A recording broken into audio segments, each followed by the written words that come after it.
आपने मुझ पर एक बहुत बड़ा उपकार किया। मैं आपका कैसे धन्यवाद दूं? देखिए मेरे साथ धन्यवाद को गोली मारिए। फिलहाल तो आप मुझ पर थोड़ा सा उपकार कर दीजिए। उपकार? कैसे? देखिए मेरे साहब, सुबह से ठन ठन गोपाल, एक भी सवारी नहीं मिली, इसलिए झट से आप टैक्सी में बैठ जाइए और पट से अपने घर का पता बताइए। आपसे ही बोनी शुरू करता हूँ। चलिए। मेरे पास पैसे नहीं है। ओफो, घर पे दे दीजिए ना। आइए।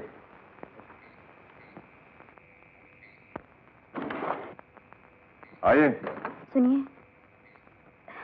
घर पे भी पैसे नहीं है। अरे कमाल है, ये भरपूर जवानी, मुंह से विलायती शराब की खुशबू, ये रंग, ये रूप, और आप कहती हैं रुपए नहीं है। ये सब आप क्या कह रहे हैं? अजी मेम साहब, टैक्सी चलाता हूँ, टैक्सी। दुनिया देखी मैंने। आंखें मेरी जरूर आगे रहती हैं, लेकिन पिछले सीट पे क्या होता है इसकी पूरी खबर रखता हूँ। मैं आपका मतलब नहीं समझी। नहीं समझी? समझाता हूँ। आए दिन पैसे की कमी के कारण इज्जत बिकते देखता हूँ और पैसे के दम पर इज्जत खरीदते हुए। आप कौन सी पार्टी में, पहली या दूसरी? किसी भी पार्टी में नहीं। अच्छा अच्छा, तो अभी आप इस लाइन में नई नई आई हैं। आप मुझे गलत समझ रहे हैं। यह सही है कि आपने मुझे एक जानवर के पंजे से बचाया, लेकिन इस तरह मुझे जलील करने का आपको कोई हक नहीं। अरे सुनिए, अरे सुनिए सुनिए सुनिए सुनिए, जा तो आप रही हैं, लेकिन इस अंधेरे जंगल में आपको एक जानवर और नहीं मिलेगा, इसकी आपके पास गारंटी है? नहीं है ना? चलिए मैं आपको घर छोड़ देता हूँ। चलिए। लेकिन मैं इस हालत में घर नहीं जा सकती। क्यों? क्या हुआ आपकी हालत को? मैं... ओ समझा, शराब। अच्छा देखिए, एक काम करते हैं, पास में समुद्र है, वहां चले चलते हैं, पानी भी है, ठंडी हवा भी। चलें? आइए। अरे लेकिन ठहरिए, जाने से पहले जरा सोच लीजिए। आप मेरे साथ एक सुनसान जगह पे जा रही हैं, वहां अगर किसी पुलिस वाला ने हम दोनों को देख लिया और अगर उसने आपसे पूछा कि आप मेरी क्या लगती हैं तो? क्या आप मेरे क्या? तब तो गड़बड़ है। गड़बड़ है ना? लेकिन एक काम हो सकता है, अगर आपको मुझ पर भरोसा है तो मैं आपको अपने गरीब खाने ले जा सकता हूँ। आपको कष्ट होगा। अरे आज भाड़ा ना सही, थोड़ा सा कष्ट ही सही। चलिए। आइए। ये अपना छोटा सा घर। देखिए इधर बाथरूम है, आप जरा हाथ मुंह धो लीजिए, थकान दूर हो जाएगी आपकी।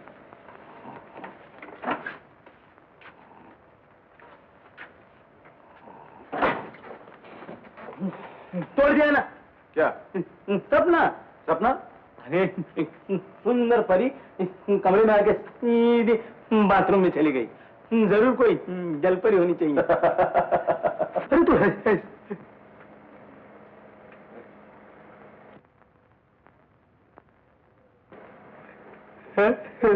ये मेरा दोस्त रामू।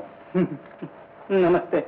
नमस्ते, मैं सपना हूँ। तो कमाल है, आज तक आंखें बंद करके सपने देखता था, आज पहली बार खुली आंखों सपना देख रहा हूँ। तो फिर आंखें बंद कर और सो जा। सो जा। हाँ सो जा, सो जा। क्या? अब तो शराब की बू नहीं आ रही है ना? नहीं नहीं, अब नहीं आ रही। देखिए आप बहुत थक गई होंगी, थोड़ी देर आराम कर लीजिए। हैं? चल उठ, सपना जी आराम करेंगे इधर। मना कौन कर रहा है? जगह काफी है, सो जा। कैसी बातें कर रहा? चलो। नहीं नहीं, आप आराम कीजिए ना, आप क्यों तकलीफ उठाते हैं? मैं घर जाऊंगी। आप हमारे मेहमान, आप क्यों जाती है? मैं बात। हाँ। मेरे हाथी को लेके। चल आइए आप थोड़ी देर आराम कर लीजिए। ये बिस्तर है, ये पंखा चला लीजिएगा और ये दरवाजा अंदर से बंद कर लीजिएगा। नहीं नहीं, अब मैं ठीक हूँ, मुझे घर जाना चाहिए। आप घर जाना चाहती हैं? आप ठीक है ना? हाँ। तो चलिए मैं आपको छोड़ देता हूँ। आइए।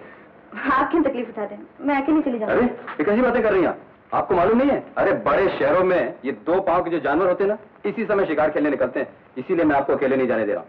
आइए मैं आपको छोड़ देता हूँ। सपना यहाँ कब आई थी? सपना? उसने कुछ कहा तुमसे? उसने तो कुछ नहीं कहा। हाँ। लेकिन उस गरीब की साड़ी का ये टुकड़ा सब कुछ कह रहा है। लेकिन तुम क्या कहना चाहती हो? वही जो तुम कहना नहीं चाहते और ना समझने का ढोंग रचा रहे। नीता नीता, आजकल के दुनिया में किसी की भलाई नहीं करनी चाहिए। अरे मैं तो सिर्फ रुपए देकर उस गरीब सपना की मदद करना चाहता था। बेचारी सपना तुम्हारे दिए हुए दान का सम्मान भी ना कर सकी। ये शायद तुम उठाना भूल गए थे। मैं सपना को अच्छी तरह से जानती हूँ और तुम्हें भी, इसलिए दावे के साथ कह सकती हूँ कि यहाँ क्या हुआ होगा। मैं भी तो सुनो, क्या हुआ होगा? दूसरी लड़कियों की तरह तुमने सपना को भी अपना शिकार बनाने की कोशिश की होगी। वंडरफुल। अगर तुम पुलिस में होती तो तुम्हें गोल्ड मेडल मिलता। हाँ। क्या मतलब? मतलब ये है कि तुम ठीक कह रही हो। मैंने सपना को अपनाना चाहा, ये देकर ये क्या कोई अपराध किया। और नीता, क्या मैं तुम्हें पूछ सकता हूं, वो तुम्हारी गरीब सपना अपना दामन कब तक बचा सकेगी? हीरा, सब लड़कियां एक से नहीं होती। शायद तुम्हें मालूम नहीं, कुछ लड़कियां ऐसी भी हैं जो गरीबी और भूख की आग में जलकर खाक हो सकती हैं, लेकिन आज की झूठी सोसाइटी की आग में अपने आप को कुर्बान नहीं कर सकती। आज का सिर्फ झगड़ने आए हो? नहीं, हिसाब करने आई हूं। मैं ये शहर छोड़कर जा रही हूं। कहीं ज्यादा पैसे मिल रहे हैं क्या? हाँ, क्योंकि पैसे ही मेरे लिए सब कुछ है। जिस दिन मेरे पैसे की ये जरूरत पूरी हो जाएगी, उस दिन शायद तुम एक ब्यूटीफुल बंगला खरीद लोगी, गाड़ियां ले लोगी, और फिर अपने मांग में सिंदूर भरकर एक पतिव्रता स्त्री की तरह अपना घर बसाओगी। यही ना? नहीं, उस दिन मैं एक शीशी जहर की पीकर इस दुनिया को आखिरी सलाम कहूंगी और कहूंगी good luck and good bye.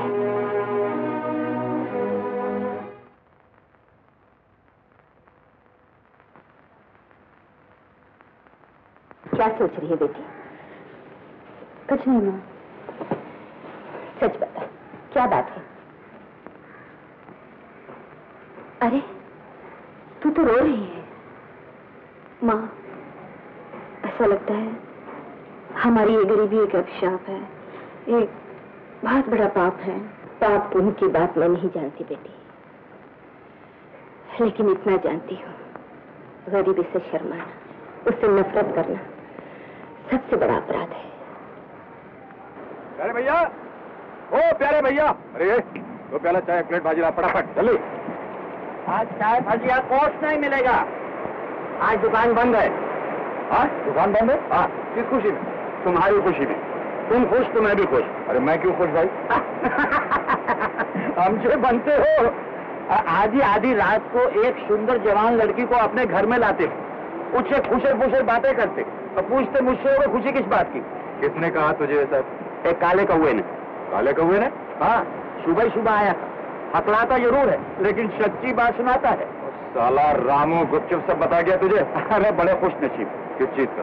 अरे पंडित का, मंडप का, ढोल तमाशे का, बाजे का, बारात का। बस प्यारे भैया, यही तो तुम में एक कमजोरी है। क्या? आम पके नहीं कि सारे मोहल्ले को दावत दे दी। अरे भैया, जब आम लगे हैं तो एक दिन पकेंगे भी।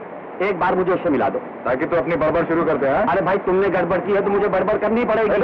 अरे सुनो, गुस्से मत हो। अगर तुम बोलो तो मैं कुछ नहीं बोलूंगा, मेरे बाप का क्या जाता है। अच्छा बाबा, अगली बार उससे मिला तो सीधे तुम्हारे पास ले आऊंगा, बाकी सब इंतजाम मैं कर लूंगा। पक्की? छोड़ो आने। Thank you. आज उससे मिल रहे हो ना? हाँ। हाँ, तो जरा दाढ़ी अपनी साफ करवा के जाना। हाँ हाँ। अरे अपना दोस्त मजनू बन गया। बेटी, ये बात कहते हुए मेरा दम घुटता है। बेटी, अगर तुम्हें कोई लड़का पसंद हो और तुम एक दूसरे से, ये तुम क्या कह रहे हो मां? बेटी, एक गरीब मां इसके सिवा और क्या कह सकती है? दान दहेज देकर तेरी शादी करना, ये शक्ति मुझ में नहीं है। अब तू जवान हो गई है, कब तक कुंवारी रहेगी? मैं अपनी आंखों के सामने तुझे अविवाहित नहीं देख सकती बेटी। बेटी, मुझे दिवाली का बोनस मिला है 50 रुपए, ये ले, अपने लिए कोई अच्छी सी साड़ी लिया। माँ, मुझसे ज्यादा तुम्हें साड़ी की जरूरत है। बेटी, आज मुझे अपना शौक पूरा करने दे। हर माँ तीज त्योहार पर अपने बच्चों को कुछ ना कुछ देना चाहती है। ले बेटी, ले।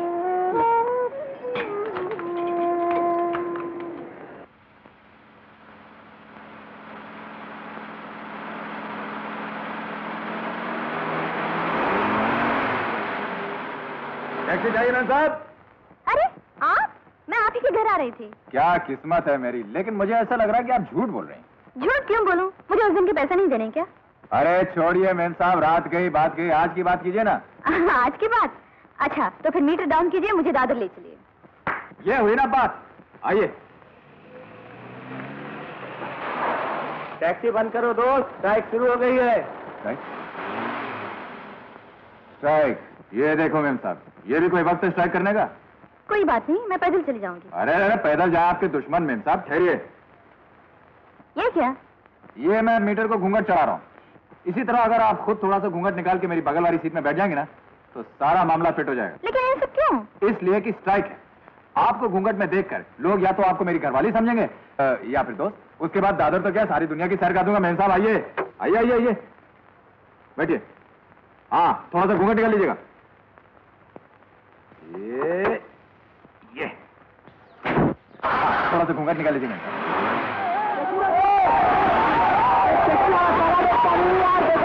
अरे मेम साहब, अरे ये लोग पत्थर क्यों फेंक रहे हैं? अरे मैम साहब, ये पत्थर इसलिए फेंक रहे हैं कि इनकी अकल पे पत्थर फिर गया है। ये लोग जानते तो है ना कि ये पत्थर क्यों फेंक रहे हैं, फिर भी फेंकते जाते हैं। जहाँ कहीं भी स्ट्राइक हो, पत्थर फेंकना इनका काम है। लेकिन इनसे कोई कुछ कहता नहीं। अरे कौन कहे मैम साहब, जिन्हें कहना चाहिए वो तो चुप रहते हैं, और जिन्हें चुप रहना चाहिए वो कुछ ना कुछ बकते ही रहते हैं। आजकल तो हालत ये हो गई है मेम साहब कि जिन्हें आराम करना चाहिए वो तो काम करते रहते हैं, कि जिनको काम करना चाहिए वो आराम करते रहते हैं, और जिनको आराम करना चाहिए वो काम। बस समझ गए। लगता है आप काफी समझदार हैं। तो क्या आपने कुछ और समझ रखा था? बीए पास हूँ मेम साहब, बीए पास। बीए पास? फिर भी आप ये टैक्सी चलाते हैं? तो इसमें शर्मिंदा होने की कौन सी बात है? अफसोस तो मैडम मुझे एक ही बात का है कि बीए का इम्तिहान तो मैंने पहली ट्राई में पास कर दिया, लेकिन इस कमबख्त नौकरी के बाजार में मैं धड़ाधड़ फेल होता गया। यानी ये कि दरख्वास्त तो मैंने कई दफे दी, लेकिन ऑफिस में घुसने तक की नौबत नहीं आई। लेकिन मैडम, हिम्मत नहीं हारा मैं। बैंक गया, लोन लिया, ये टैक्सी खरीदी, अब मालिक भी मैं हूँ, नौकर भी मैं हूँ।